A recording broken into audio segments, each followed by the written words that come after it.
अतिशय संताप आणणारी आणि राग अनावर होणारी अशी घटना ह्या नवी मुंबईत घडली. सोनम डोंगरे आणि रिचा मिश्रा या 8 महिन्याच्या गर्भवती आमच्या भगिनी, आमच्या महिला ऐरोली येथील राजमाता जिजाऊ रुग्णालयात ॲडमिट होत्या. तिथे डॉक्टरांच्या इंजेक्शनचा दुष्परिणाम झाला आणि त्यांना वाशी इथल्या मनपा रुग्णालयात आणण्यात आलं. तिथे सोनम डोंगरे या आमच्या भगिनीचा मृत्यू झाला. तर रिचा मिश्रा या सुद्धा आता प्रकृतीने अतिशय गंभीर असल्याची बाब समोर येते.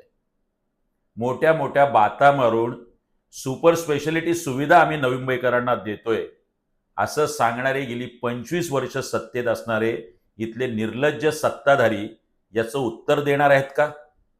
पालिका प्रशासनात आरोग्य विभागात असणारे आणि या महापालिकेचे आयुक्त याचं उत्तर देणार आहेत का? या दोनही घरांमध्ये आज अतिशय दुःखद वातावरण आहे. नवी मुंबईकर मायबाप या अशा सत्ताधाऱ्यांच्या पुढे आपण लोटांगण घालणार आहात की याचा जाब विचारणार? योग्य ती कारवाई झालीच पाहिजे आणि याला दोषी असणाऱ्यांवर गुन्हा तात्काळ नोंदवला गेला पाहिजे.